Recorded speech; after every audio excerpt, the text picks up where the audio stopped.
Good afternoon, and welcome to From Community College to a Selective Research Institution, a Humanities Transfer Pathway. I am Melissa Swafford. I am the manager of the Transfer Center at Cuyahoga Community College, the Metropolitan Campus.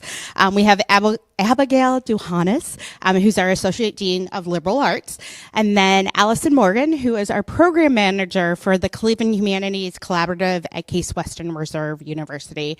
And we wanted to start by just kind of going back to the beginning of the conference and thinking about those transfer lenses that we talked about. And during our presentation today, we're really going to focus on the transfer student experience part, as well as transfer advocacy. So in terms of what we hope to accomplish today, we really want to focus on those two items.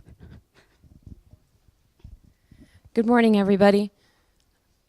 Let me get this going. Okay. So first, I just wanted to level set and tell you we have way more information on all of these slides than we could ever share in our allotted time. And we've been working together on this project for a long time, so we have so much to tell you.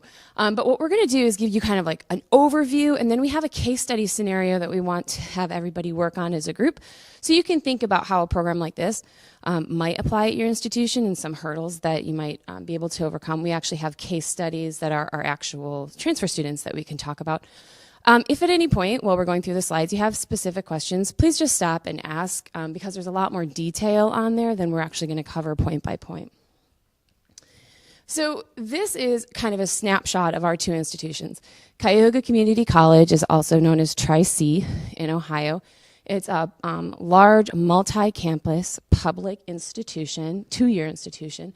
And then Case Western Reserve University is a medium-sized selective institution with about one campus with about a little over 500 undergraduates. So one of the things about the challenge of the Cleveland Humanities Collaborative was that we weren't just talking about your standard transfer pathway. This is kind of an uncommon pairing, and there were a lot of challenges and things that we had to look at and work through. This is a funded project. It's just now 4 years old. We're wrapping up the first iteration of it. It was a partnership program between Case Western Reserve University and Tri-C funded by the Andrew Mellon Foundation. The design is to create a transfer pathway that was deeply committed to faculty integration, student support for the humanities. It also has a lot of funding designed for students to do research in the humanities, and you can even dovetail into the social sciences a little bit when you get to Case Western Reserve. The first thing we did was to establish a planning and oversight committee, and this is similar to a steering committee, and we had about 30 people, and we brought everybody, faculty, staff, administrators, into one room, not on either campus, but one room, and we met on a monthly basis, trying to come up with what we were going to do going forward. And the grant actually did have a planning year written in, which didn't turn out to be nearly enough to launch a full program. Let me quickly look here. I want to look at the exact committees. We broke the Planning and Oversight Committee into 5 main groups to talk about marketing, academic pathways, faculty involvement, student mentoring, and recruitment. So these subcommittees of the larger POC met for a full year. And then they came back with their recommendations. We took all of these recommendations from the POC and we developed a pathway, which I actually think is in your packet. I'm going to kind of briefly tell you large things that we learned from each committee. Marketing and recruitment. Straight out of the gate, we thought we were really going to have to figure out how do we sell the humanities as a degree that people want to do that's applicable in the real world that they can make money doing. We spent a lot of time figuring out how to sell the humanities, but a miss for us, straight out of the gate, is that we had to kind of sell Case Western Reserve in a way that we really didn't recognize straight out of the gate. Our community college students didn't really see this highly selective research institution as an option for them. So while we were busy creating a bunch of marketing about how the humanities are cool, what we really needed to do was make Case approachable and frame it as something that our students were not only capable of doing, but could really be successful at. The academic pathway, that is actually in your document. It says draft. It's a course-by-course crosswalk. Students, academic advisors, they can look and see how their courses they've taken at Tri-C go towards their degree at Case. We had an existing articulation, or we didn't have an existing articulation agreement. There was a transfer guide. So there was this document that you could get from CASE that said what transfers from one school to the next. But we actually had to create a pathway and a process for students to use between the two institutions, and that largely came from the academic pathways. Faculty involvement, we're going to talk about a little bit later. Student mentoring was part of that. There's also going to be more detail later. And recruitment, we have a whole slide on. But to put it quite pointedly, it turned out to be more difficult than we anticipated it being. And that's one of the things we want you to walk away with. Our whole goal here is to tell you what we did and what worked really, really well, and then things that, you know, if you were going to start this tomorrow, we think you should probably try to avoid. So one of the big things that we learned, particularly through the planning and POC year, the Planning and Oversight Committee, the institutions were far different than we even initially thought that they were. Tri-C, I sat around the table with Case Western Reserve writing this grant together. It wasn't like written and then dumped on one school or another. We wrote this project together, and we thought we had this kind of like fairly well-tuned process when we were ready to launch it. But I don't think either institution really knew how different the institutions were until we really got into it. One of the things that we ran into challenges were we did too much too soon. We brought 30 people together to develop a game plan. If I were going to start that all over, I would come to the 30 people with a framework and a game plan outside of just breaking up into subcommittees. There was miscommunication, and there were perceived assumptions that we really had to work hard to overcome, and we have had to work hard to overcome them for the last 4 years, and I think we'll continue to. For example, how many of you are from a 2-year school? Okay. And so 4-year schools make up the rest of everyone in the room. Great. Okay, so one of the assumptions when we were working with faculty, our 2-year faculty came into this working relationship assuming that the faculty from CASE didn't think that our courses had rigor, and they didn't think we offered the same exceptional education. And the CASE faculty asked them, and they didn't feel like that, but asked them to accept a transfer course. And now it did get personal to a community college faculty when you're evaluating the substance of a course to determine whether or not it should meet the same criteria. So they were assumptions, but then they were also kind of struggles in that same way. So we have to constantly work through some of those to get the two institutions to work collaboratively. Some of our lessons learned were trust is paramount and tangential. It works, and when it's high, it's really high, but then we had 1 year where we had a high number of applicants and a very low number of students accepted. So at Tri-C, we had a lot of faculty involved and engaged in referring their students and supporting their students, but then on cases in, most of those students weren't admitted for one reason or another, and so we had to do a lot of communication between both institutions to reassure our faculty that it was still okay to refer students to the program, and CASE's faculty that they were still getting really quality students from the program. I would say identify a core group of stakeholders and go from there.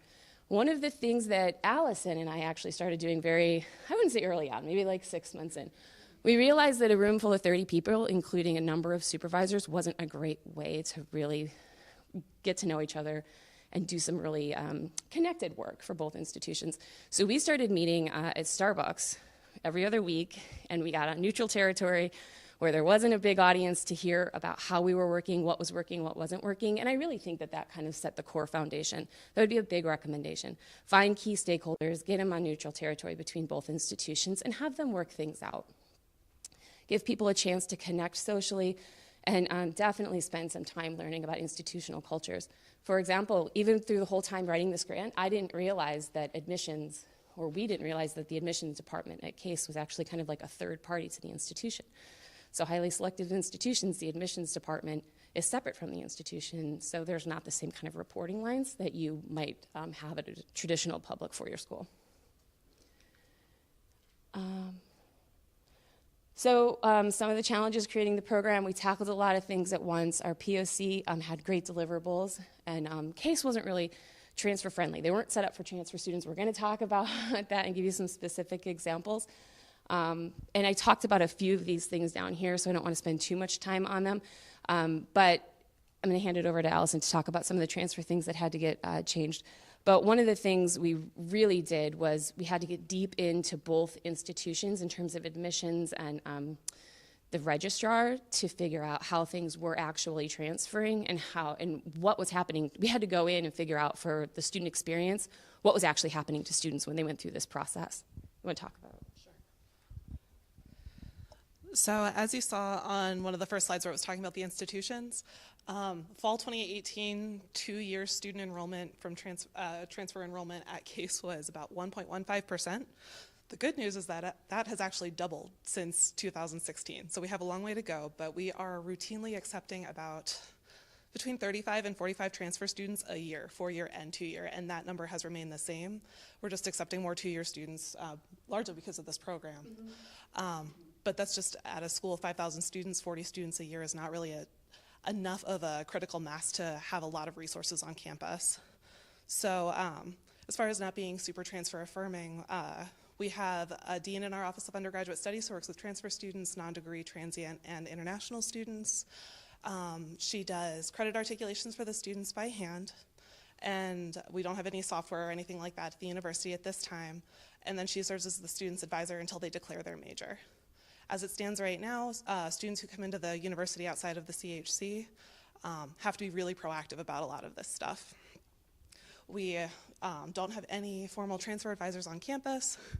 As of 2 weeks ago, we now have a transfer student association. It took 3 years. But it's been a very slow process to get the processes changed at CASE to be a little more transfer friendly. And to kind of level set the institutional difference piece, at Tri-C, we've got 4 main campuses, probably 20,000 students, and every single campus has its own dedicated transfer center to assist students with the transfer in and transfer out process. So when the whole group was coming to this, to have a 4-year institution that doesn't have any existing kind of standardized resources was, again, this kind of level setting. And okay, well, how do we work together and meet where we're both at to come up with a good process for the students to go through? Recruiting students. So this is one of the things that I think, well, I can tell you because I was sitting around the table when we did it. We initially thought, okay, we have to find this kind of select group of community college students who are going to be a perfect fit for CASE. So we're going to have this big funnel, and then we're going to just narrow down based on what we thought we knew about being admitted to CASE. And it's true to some degree, we did, but once we actually started doing this and had students starting to apply to CASE, what we learned was there were it's not just about having a 3.0 or 3.2 GPA and a bunch of different criteria. It's actually even more detailed than that for transfer students. So we went from thinking we were going to, have this data set of students that was going to be GPA and, full-time terms and things like that, but it ended up getting narrowed down to only students within these certain degrees that have 2 continuous semesters of 12 credits or more, 2 semesters prior to application. So it got super narrow, so narrow that we started as a campus calling it the unicorn list, because the students were so not hard to find because we had a lot of great students, but it just whittled down to those who were really going to be quality applicants. And we did not have any intention, and we really quite at the 2-year level, we felt like we needed to protect students from the impression that this was going to be a great fit and no problem, you can go to this school if you want to. So we really were careful about marketing to the correct students, and I think we refined that over time. All of these are ongoing processes. Okay, yeah. Oh, and I did want to touch on this online coursework thing, because I'm not sure if this is a broad issue, but for us, the online coursework piece, there are a few schools in Ohio that do not accept online courses, but online courses are not transcripted. So a 4-year institution really only finds out if the student were to somehow self-disclose that the course was online, and CASE was one of these institutions. So this was a huge hurdle, because from a community college perspective, we're a community college, so the students, part of our mission is to make sure they can get whatever they need in whatever modality they need it. And so we don't have any applicants essentially without online courses. So CASE had to really work hard at that piece. So. Yep. So we actually, me and my supervisor had to go to our faculty senate and submit this as a formal proposal to treat the CHC students like a pilot program, to allow them to transfer in online coursework. And then we promised we're IRB approved, and we're tracking the students' data. We promised that we would track their performance over their time at CASE and see if there was actually a correlation between number of online courses and GPA. Happy to report it's still a very small sample size, but our external evaluator did just say that she has crunched the numbers and she sees no correlation so far. So it's exciting. Oh, no, it's still me? Okay. Oh, yeah. All right, so engaging faculty has been, again, an ongoing process, and we're always learning new things all the time. So Tri-C and CASE faculty, aside from a one-off here and there, didn't have much of a history of interaction with each other. Difference in teaching loads, so at Tri-C, typically their load is a 5-5. Do you guys want to? Okay.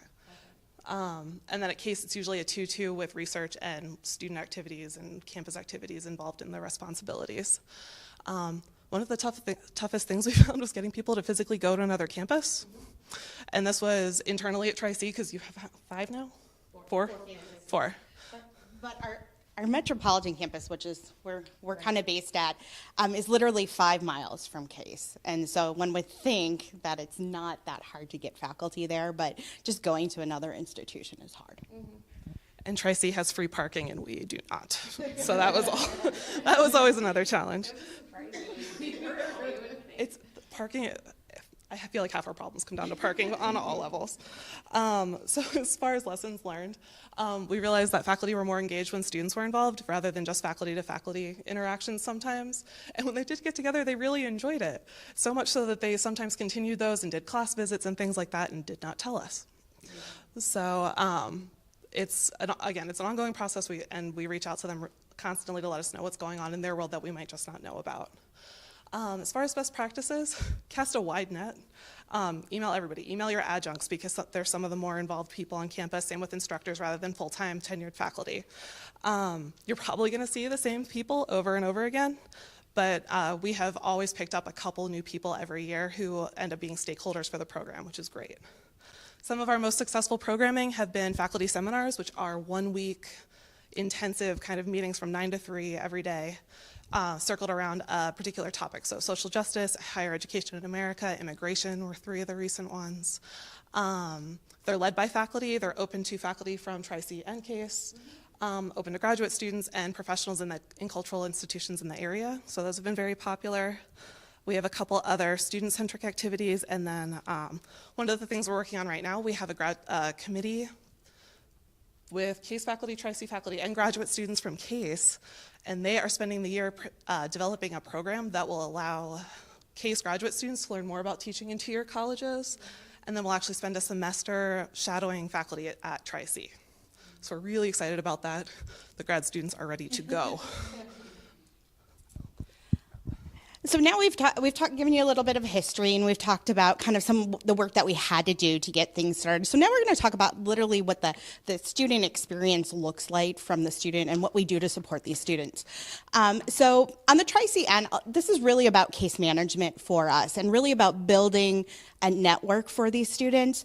And so our main kind of person at Tri-C, we have a CHC student advisor, and she is really the main point of contact from recruitment to transition to CASE or whatever other 4-year institution they're going to. And just to give you an idea, our goal cohort size was 15 students. And so we have had, did we say 16 total that have matriculated to CASE.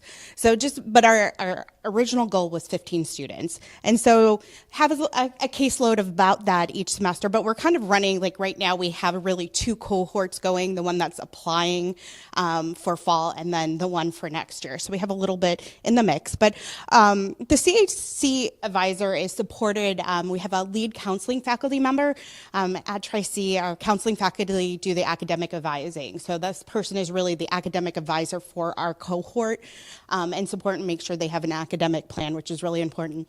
We utilize faculty mentors. We are a multi-campus system, and so this has really allowed us to have an individual on every campus who's kind of a go-to person or knows the faculty can go to and ask questions and serve as a resource.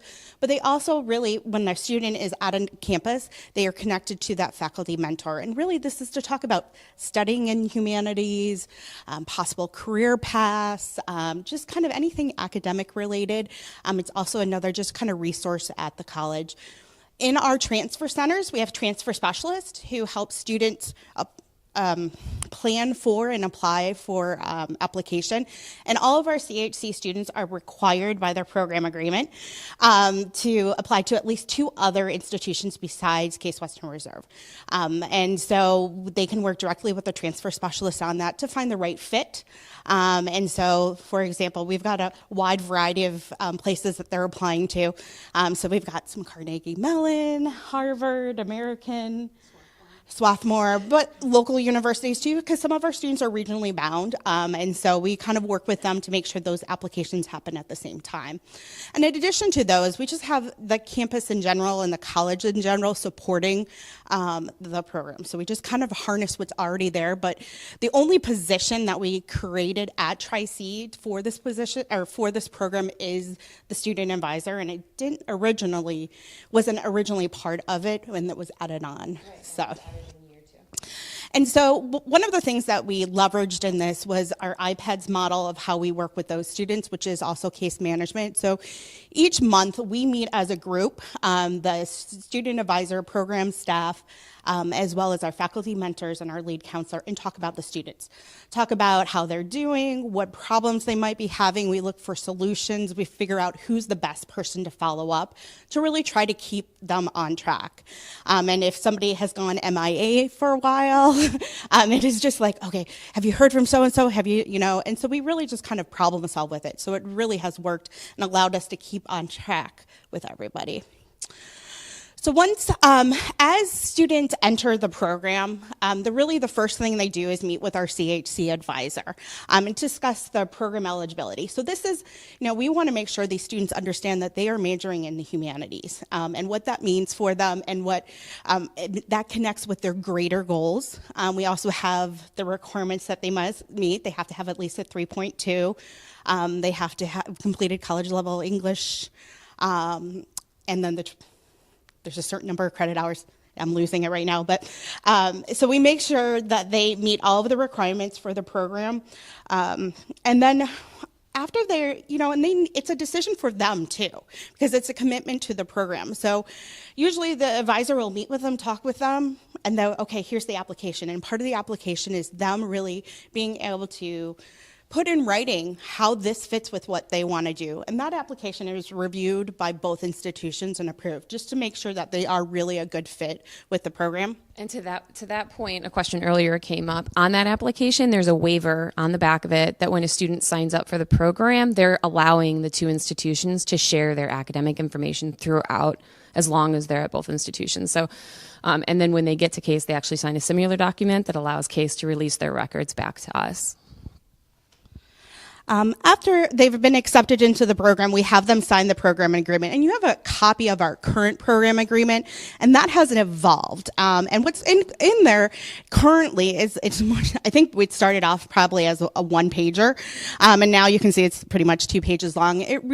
We are asking students to really affirm each of those. That's why there's lines for initials, because we want to make sure they understand what our expectations are of them for the program and what they're going to get from both institutions, both Tri-C and CASE, and also what we're not promising. We're not promising that they're going to get into CASE, but we want them to know what support is there and what they need to do to maintain that, because over the course, we've had to have some course corrections. We've realized what impacts their enrollment, and so we've added those into there. So that is an evolving thing, and it will probably continue to evolve as we learn more.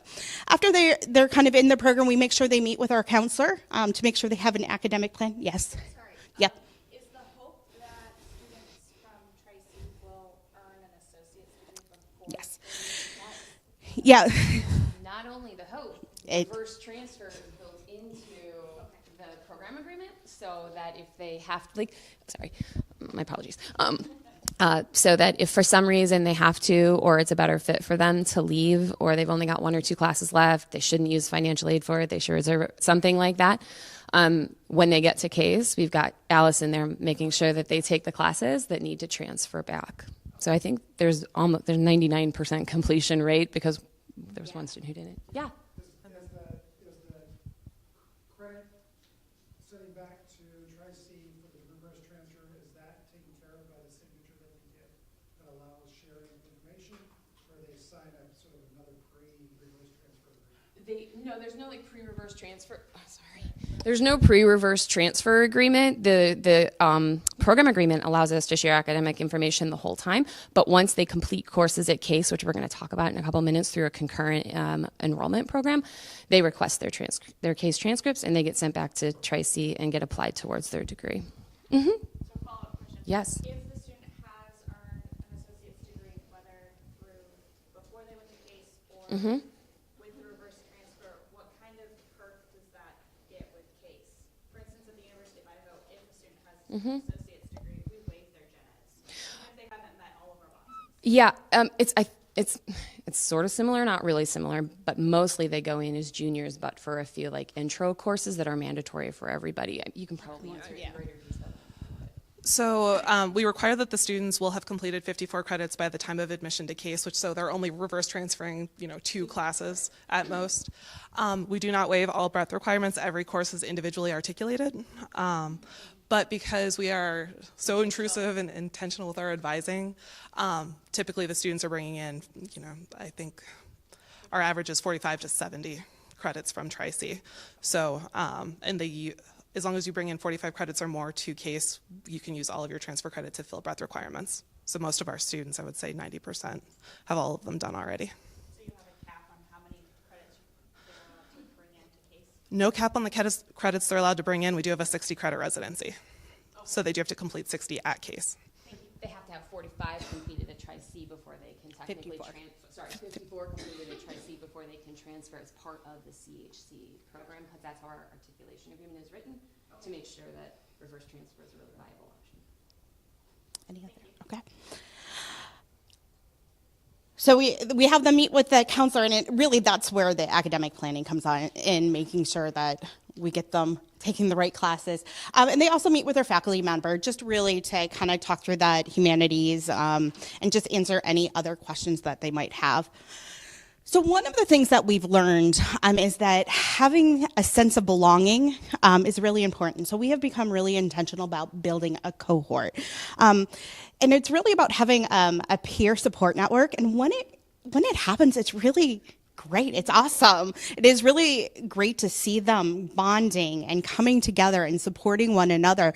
They're going from an institution that is very supportive and wraps their arms around it to somewhere that is completely different than they're used to. And so by having others in the program and already having that sense before they actually do it is really has provided a great support system for them. So we've really started being very intentional. It's a whole list of things that they do during the program that helps build that sense of a cohort.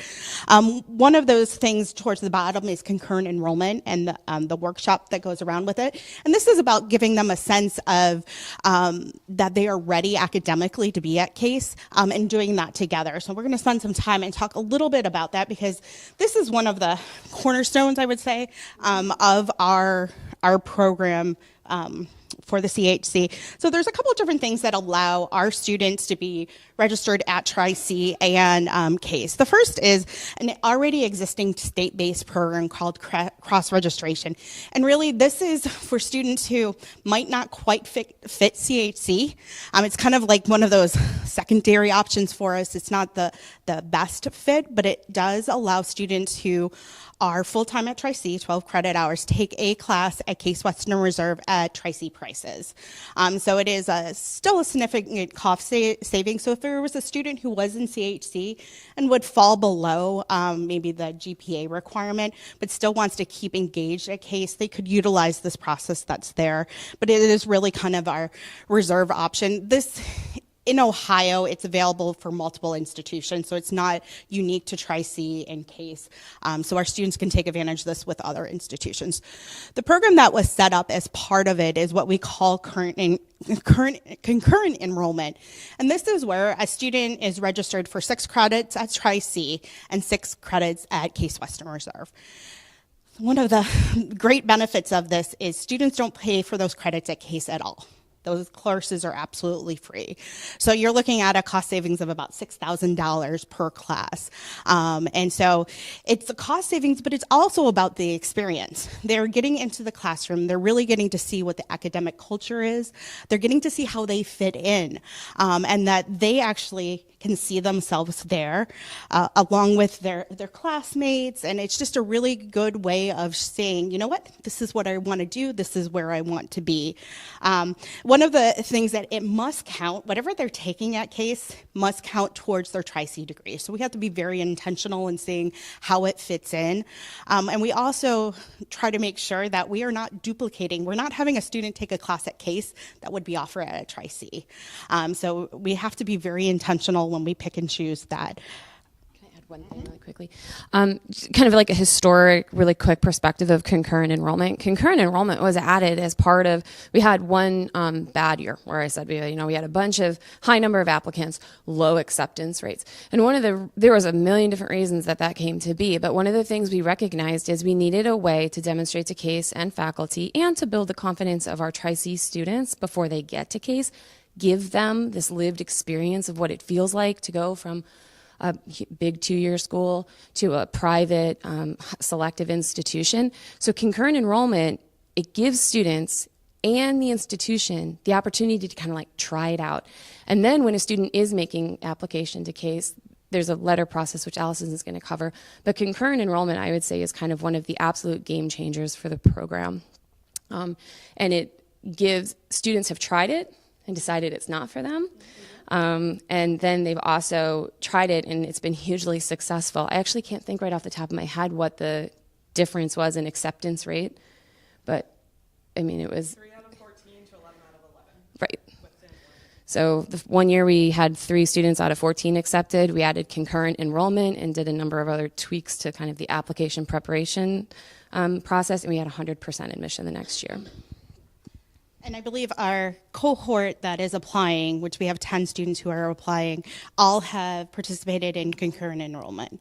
And concurrent enrollment is possible because we did kind of the background work, the articulation agreement, and then we have to utilize a consortium agreement for financial aid reasons. And so that was a newer thing for our institution, and it's something we have to stay on top of, but it allows our students, and it really does provide them a great opportunity. And Allison's going to talk a little bit about how concurrent enrollment has really impacted like maybe faculty's view. Mm-hmm. So kind of going back to faculty buy-in, we did not have to convince Case faculty that they wanted Tri-C students. They always wanted Tri-C students. Now that they're actually having these students in class, they really, really, really want Tri-C students, which has been a fantastic side effect of this concurrent enrollment process. Also, the reason that admissions has gone up, we think, so much. So best predictor of success at Case Western is success in Case Western courses. So they have actual Case Western transcripts. They are usually asking their Case faculty for letters of recommendation. So this really is a game changer as far as what their admissions packet looks like. Is there anything else you want me to cover for enrollment? Okay. So as you can probably tell, this is a very intrusive, individualized program.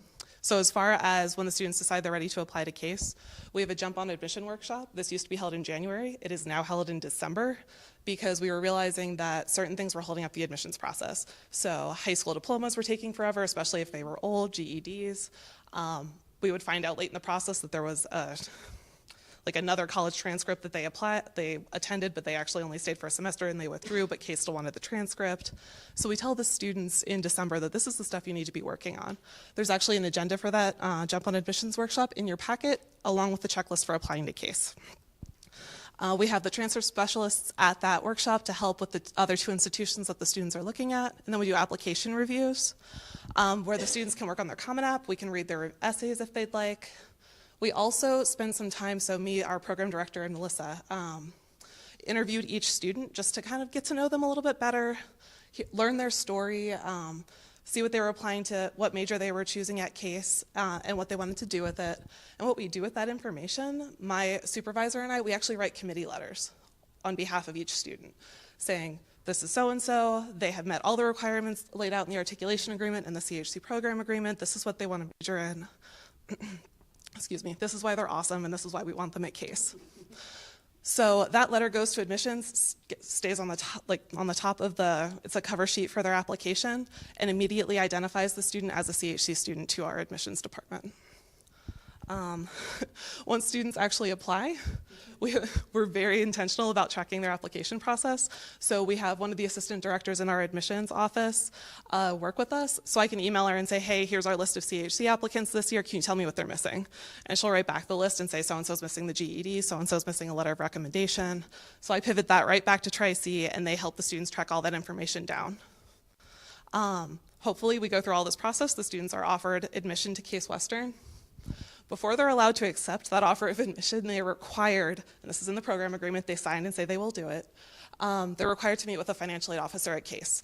We want to be 100% crystal clear, sure that the student knows what they're getting into, what's expected of them, and exactly what their financial aid package means. Because we all know sometimes they read things, they might not be taking from it what it actually says. And one of the things that, and I don't think we've said it, that CHC is not a scholarship program, so there are no scholarships affiliated with the program. So there's no aid at Case related to this program. Does Case have dedicated financial aid resources for transfer students? So Case meets full demonstrated need based on the FAFSA, so any gap aid is usually met with institutional grant aid. We have the students fill out the CSS profile for that. For this is the first year we have transfer merit scholarships, so no one's quite sure what it's going to look like yet, but we're very excited about it. What majors have you had transferred, and has that included music? Has not included music because that is a little bit more of an involved process where we need them to meet, there's a performance aspect and we require an audition. If we have a student who wants to major in music and has the experience to actually get into the program because it's extremely competitive, we would set them up with the music chair and kind of align their performance classes at Tri-C with performance classes at Case so they could get further along in their major. So we are completely open to it. We haven't had anybody that fits that profile yet, but we do have we don't have majors in those, unfortunately. Though we do have students doing research in those areas and faculty in those areas. What are your most common majors? History and philosophy. We have a couple art history, a couple women's and gender studies, English, a couple English. And a lot of double majors. A lot. Humanities, and then they realize that to your transfer question, they're so close to graduation, they actually add on another major while they're there. Most of the time it's a social science. Yes. I would say, or like a psychology, a sociology, something like that. Any other questions? We're about to wrap Sure. up in this area. So. We Is that challenging with sequencing, or are there a lot of the languages offered? So as part of, we have kind of laid out major pathways for a couple, not official pathways, we're going to work on those probably this next year. Students interested in majoring in a language, we expect them to come in at Case with at least a 200 level experience already, which those are all transferable from Tri-C, so they can easily do that if they want. And we did have one in Japanese. Remember, year one, we had one in Japanese, but he got to a point where he didn't want to do Japanese anymore, and he switched his major, and so we don't really have like success in that track.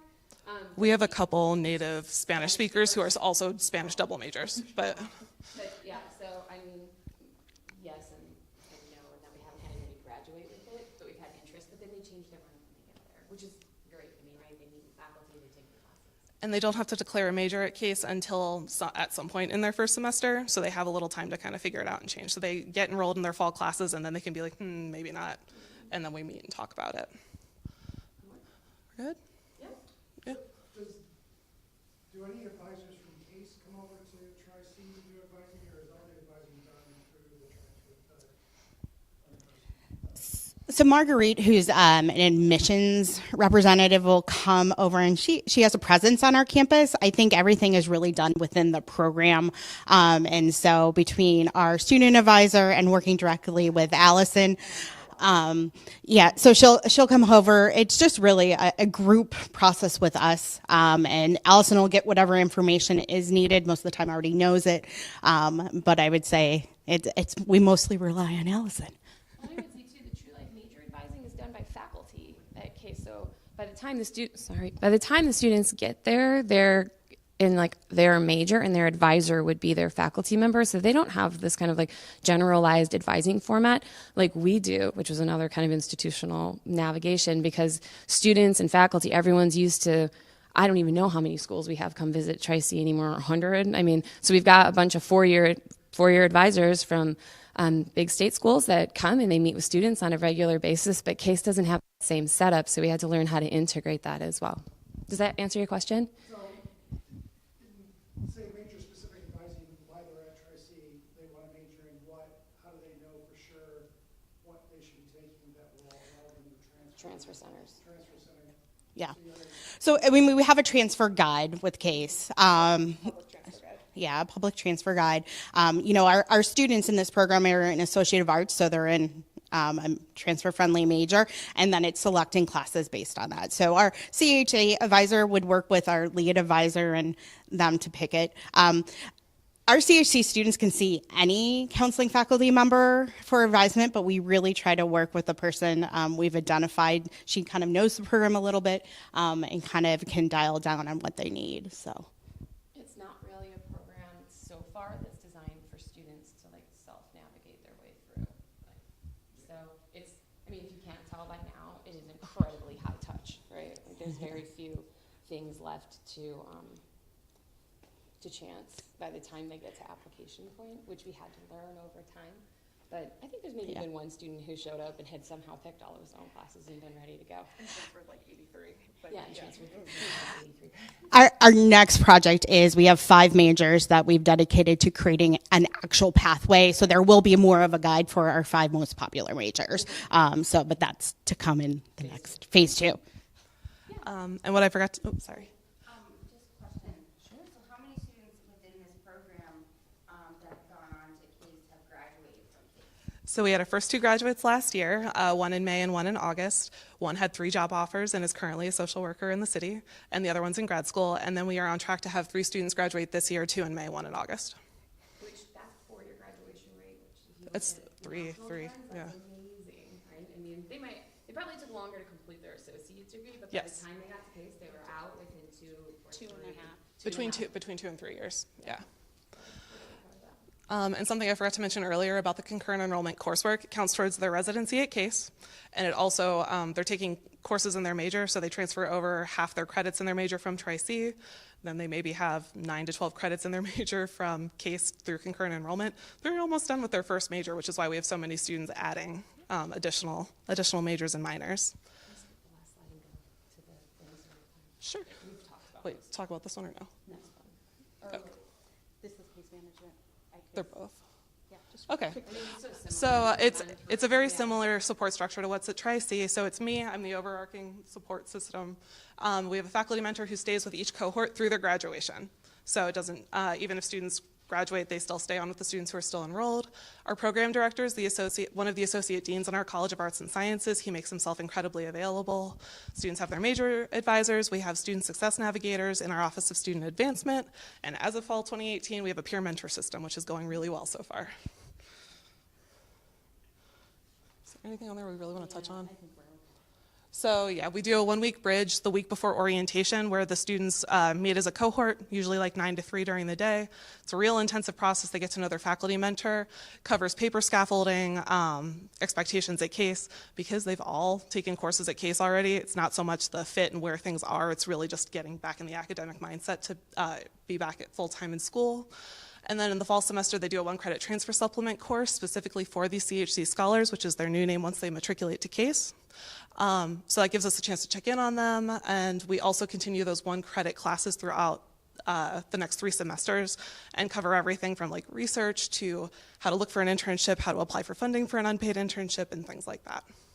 They also meet with me regularly, and if they ignore me a certain number of times, I come track them down at their class.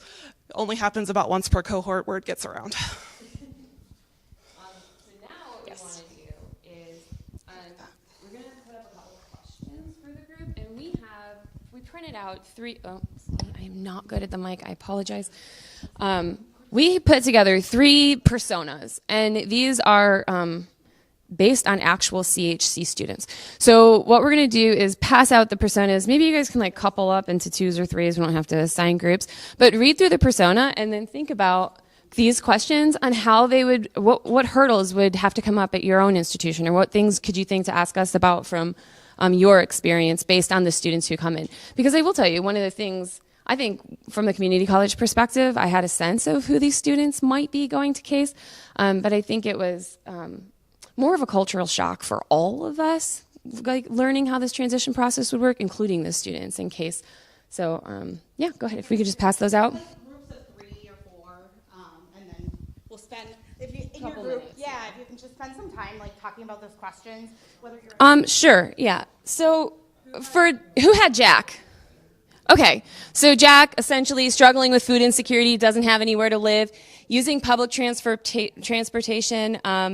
His most recent housing arrangement fell through, and he's moving into a shelter for his final semester at his community college. All true. Good news about Jack. He's got summer housing at CASE, right? So he's going to... Currently applying for a summer employment job that will allow him to have summer housing. Great. He is in residential housing at CASE. And he's doing great. So from your perspective, from your institution, what challenges do you think your institution would have in supporting this? What resources do you wish you had? A little bit about from your own perspective as an institution. So at the University of Idaho, we do currently have, it was a student initiative. So at the University of Idaho, through a student initiative, there are actually food pantries all over campus. And in addition to that, there's lots of buckets where people can just anonymously donate to food pantries, and it's all collected. As far as helping with housing, the student could potentially reach out to Housing a Residence Life.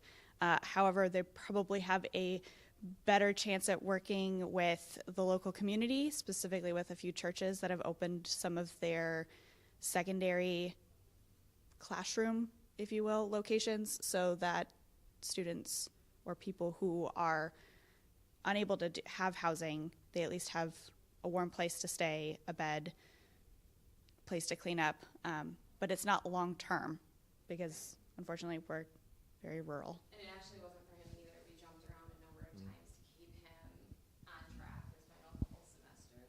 But it was a challenge for the institution and the students. And I shared, I'm at University of California, Berkeley, and the tragic reality is students like Jack are in great number at Berkeley.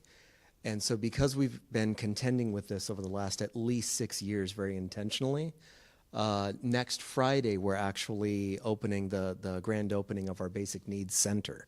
So that encompasses not only the pantries that we treat as emergency kinds of things, but we don't want students to have to rely on pantries on a daily basis.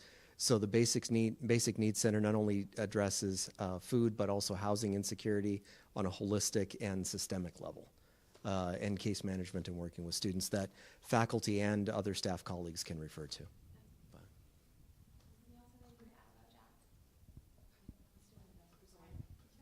had Brian? Brian? And Brian's in the room. Oh, there. Anybody? just want to give a summary that he's. Oh, yeah. Well, I think in summary, of the case, so Brian is in his 40s and hasn't been receptive to any advising, and he's facing some academic difficulty. So we mostly talked about putting some intrusive advising mechanisms in place, like a hold on his enrollment or something that would really require him to come in. And then I think it's a piece too about looking at the advising structure and seeing, like, you know, if a student isn't connecting, that we shouldn't necessarily look at the deficiency of the student, but, you know, what are we doing to not connect with that student and bring them in? Anybody else? Anything on Brian? One thing, want me to wait for the mic? Yeah. One idea that was brought up in our group was peer mentorship. So maybe, again, the deficiency could be with our university and our practitioners, and maybe having peer mentors reach out to the student. And a difference that we had within our group, I work at the University of Florida. In our college, we don't have any measures that forces a student to come see us, right?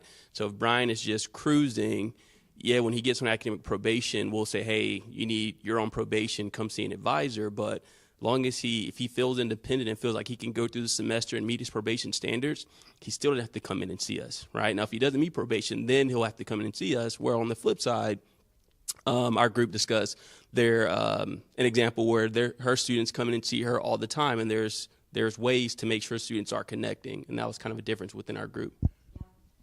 Interestingly, with Brian, remember how we said we had one student who hadn't completed an associate degree? This is Brian. And Brian registers for things and then changes his mind, changes his schedule, and then checks in with Allison months later when things either aren't going well or he's done, and finds out that that's not going to work out. So, but that peer mentor piece, that was something, when did we really start to focus on peer? Maybe it formalized this year, but I think this third year in, we realized that they were doing that on their own. They were supporting each other on their own in a true mentor model, and we just kind of had to formalize it for them so that we could capture and kind of capitalize on what they were already doing. So quick update on Brian. This was kind of the rock bottom point that we hit. So we appealed to undergraduate studies, kept him enrolled, and we did put a hold on his enrollment, and he was required to meet with his dean one week and me the subsequent week. So every week he had a check-in point, and he stopped finally taking classes he was not prepared for, which was great. And he is all set to graduate in August. Is he going to graduate from both schools? Do you think we'll get him? No, he took. He finally took the sociology. Excellent. He did get his AA. Excellent. He also got his AA. Sharon, group Sharon, you're over there. Thanks. Sharon is a single mother, and she has been out of school for quite some time, and now is going back, starting at a 2-year and hoping to go into a 4-year. And this is pretty complicated because I think we have found that our respective institutions have varying resources for someone who has children, and I think oftentimes it comes down to, would the professor be willing to have a kid in their class? But this is also a situation from an advising standpoint where advising is really crucial, because this student is likely not enrolling full-time every semester. So that means that, maybe if she is taking 1 or 2 classes a semester, those must be very specific, exact. Because 1 or 2 classes in a single semester, if you make a mistake on 1 or 2 of those classes, you are talking about a significant, you're not making any progress. Right. So that's what I have. Anything else? She is actually our first CHC student ever, and she's the one who graduated in 2.5 years. Yeah, she had 3 job options. She's doing just spectacular. Yeah, actually, you know what? She's also a good example because she was she the one who wrote her whole application, and it was we were nervous. It was a little bit weak. Her letter wasn't that strong, and then in casual conversation, we found out she started her own nonprofit. Sometimes I think community college students genuinely don't know how to go through the application process, and getting to know them and helping them, I think over time we've really learned what questions we need to ask. So I want to get everybody out of here on time. Does anyone have any final questions for us? Oh, we have a final slide. Oh, with our contact information. Oh, hold on. It's not working. Okay. These are big impact practices. If you walk away with anything out of all of these things that we've said and you wanted to try something, I wouldn't throw the whole thing out the window either if you're thinking, man, we don't have money to do that at our school or whatever. Think about these things. Concurrent enrollment, if there's a way to make it happen between another institution, is huge. This intrusion admission support, different than advising. It's admission support between 2 institutions. The intentional cohort building, to your point about peer mentoring, if you can capture what students are already doing it and make it intentional on your part. And then this core team relationship building, the partnership between even like big schools, CSU, OSU, some of our big partners, they really do require a lot of maintenance. But when you're like, not in a good way, I mean in a good way, but when you're talking about 2-year to selective, it requires an extreme amount of contact and kind of like transparency that we're not traditionally used to in higher education, I think. And then I want to put our contact information up. Here's our email addresses if you have any questions, and we're happy to answer questions now too. And our email addresses are on the front. Yeah. Oh yeah, we put contact information on the front too. On the documents that we give out. So, yes. To what extent are there any parallel programs? You just referenced some of the public institutions in the state. Are there parallel programs like this for those institutions as well, or would you say this is unique? So I think that this is unique on its like intrusive, high-touch nature, but for us at Tri-C, this was actually kind of modeled after another program that we had with Cleveland State University. Cleveland State, for us, I mean, 40% of their student body is a Tri-C student. So we work very closely together on all manner of things.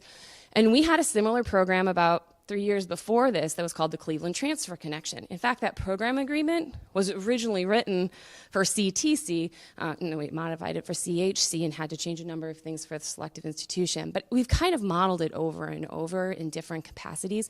This is probably the most high touch. But with all of our transfer centers, they provide the CTC grant, the Cleveland Transfer Connection. A deliverable from that program was to design and implement full-time transfer support for our students. And that's where the transfer centers originated about 5 years ago.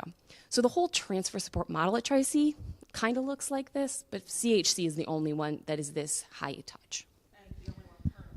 Yeah. Well, no. So there. Yeah, we have, so we do have a STEM concurrent enrollment process, and it exists, and students can sign up for it, but there are no support systems in it like there is for CHC.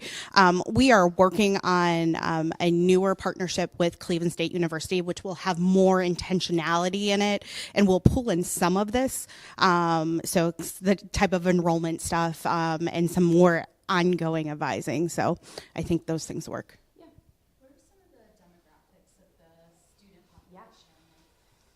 Demographics between The cohorts. Oh, okay. Do you want to? Significantly more diverse, and 80% are non-traditional, whereas the vast majority of our population is traditionally aged. If you would like the specific metrics, email me after and I can get them to you. Population at the community college, they're very similar, particularly by year 3. Yeah. So one of the first things we noticed in the first 2 years is that the diversity, the demographic profile of our students in CHC was not meeting what we originally set out for that to be. We wanted it to be more diverse. So it is now, so really the CHC demographic profile looks just like the rest of the community college, but it is still quite different at Case. And just to give you an idea of how these students are doing, collective GPA for fall 2018 for students who are in cohorts 1, 2, and 3, 3.55 was the average GPA. Any other questions? Thank you so much. Thank for your you. attention today. We really appreciate it.